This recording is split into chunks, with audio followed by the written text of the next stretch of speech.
At yun guys, nakita po natin ang video kung saan nga po ay papunta na po sila Kuya Val doon sa barangay nila Beyonce para harapin nga itong reklamo. Dito ang muling pagkikita po ni Beyonce at saka si Kalingap Edu.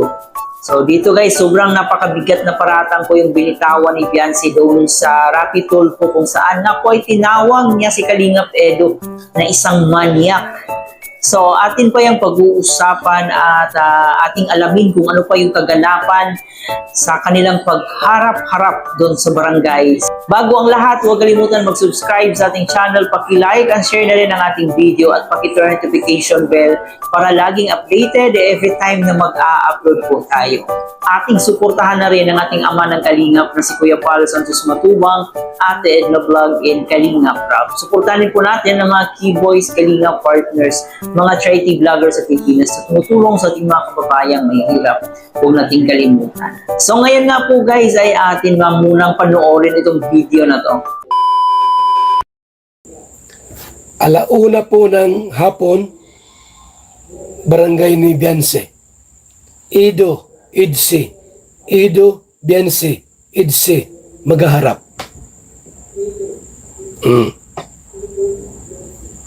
Maghaharap. Naroon yung nanay, manonood, hindi pwedeng manood. Sa labas sila ng barangay. Kung darating mga supporters, Dr. Lab, Mang Iking, o sino man dyan, sa Pulang Uod, sa labas lang sila. Kami ay, ako, Edu, Beyonce, kapitan, sekretary lang po ang nandoon. Hindi pwedeng pumasok ang hindi kasali. Bawal. Bawal i-vlog. Sa labas, pwede mag-vlog-vlog. O mag-vlog-vlog kayo, pwede. Pero sa oras po ng session, pag-meeting, walang records, walang vlog. Bawal yun. Ngayon, para handa si Beyonce, sa mga tanong ko, para huwag naman siya mabigla. Ang tanong ko lang naman doon, bakit umabot ng 2 years ang IDSI? bago niya nalaman si Edu, manyak. Yan ang tanong ko doon eh. Ba't umabot ng 2 years ang IDSI? Tapos saka mo nalaman na si Edu pala'y manyak. Mahirap sagutin yon. Sagutin niyo raw po. Sagutin niyo raw po. Ba't mo nasabing manyak si Edu? Umabot ng 2 years. Mabigat na tanong yon. Oy, salamat po sa nagpakulay. Susan Vergara. Pangkapi mo paring bal. Thank you so much po kay Susan Vergara. So ngayon Biyernes na po, bukas Huwebes na. Biyernes. Una kong tanong kay Beyonce sa barangay. Kung si Edu ay manyak, ba't ngayon mo lang nalaman 2 years na kayong mag-love team? Nung 1 year ba hindi siya manyak? Yung bang 1.5 years hindi siya manyak? Kailan siya naging manyak? Ito si Edu. Last month na lang ba? Yung huling buwan na lang ba? Yan ang mga tanong na dapat niyang sagutin sa atin. Para ako naman, malaman ko rin. At saan naging manyak si Edu? Yan ang mga tanong. At sino ang minanyak ni Edu? Nako, mahirap na tanong yon. Sino ang minanyak ni Edu? Ituro mo rito. Ayan si Kapitan, Kap. Ngayon, siyempre po, para mas mabisa yung ating pong pinanghahawakan, napirmahan tayo. Nagpapatunay na si Edu talaga ay manyak. Pirmahan mo to. Pirmahan mo to, Beyonce. papatunay na talaga manyak si Ido sa harap ni Kapitan. Manyak si Ido, pirma. Ganun yun. Biyernes pa naman yun. Bukas Huwebes, house blessing sa bahay ni Papa Jumar na pinagawa. Under po ng Kalingap. Tapos, Biyernes na. Ayun. Sa umaga, house blessing din po sa bahay po ni pagawang bahay ni Olives TV. Yan po, no? Talaga marami tayong mga project na ginagawa mga kaibigan.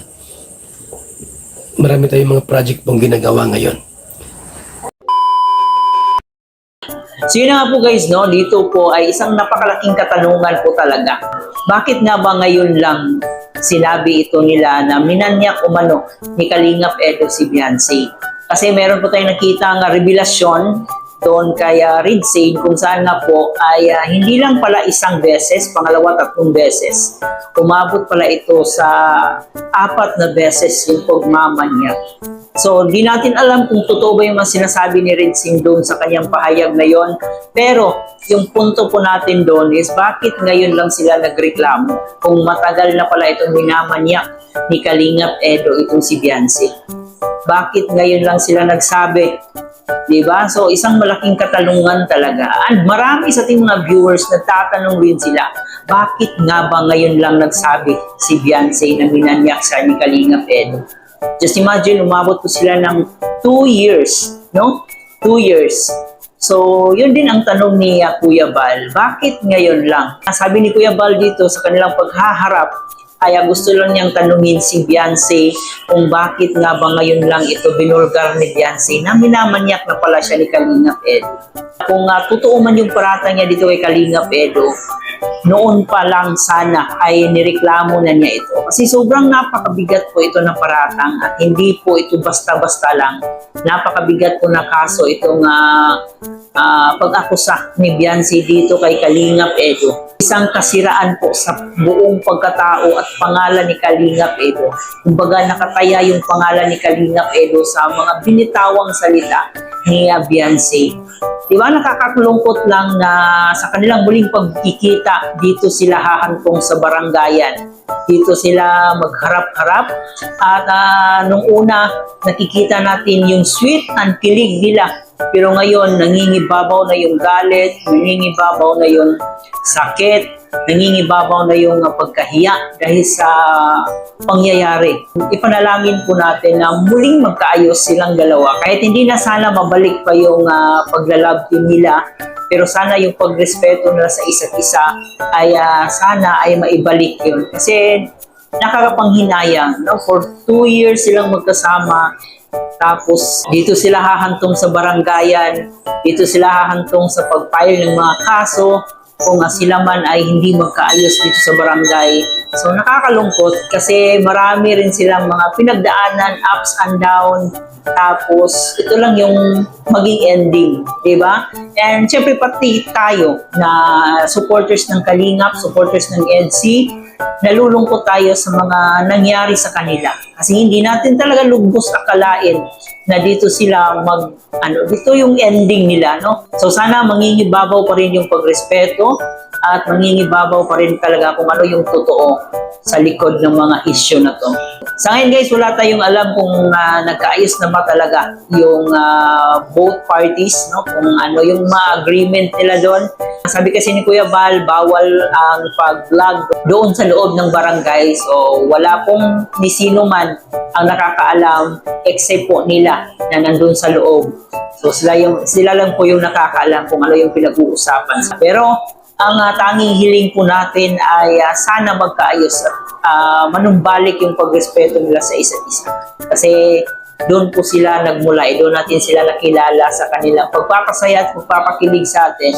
So kahit meron tayong galit dito kay Beyonce, sana irespeto pa rin natin yung kalagayan niya ngayon, yung pagkatao niya kasi walang ni sino man deserve na i-bash, no?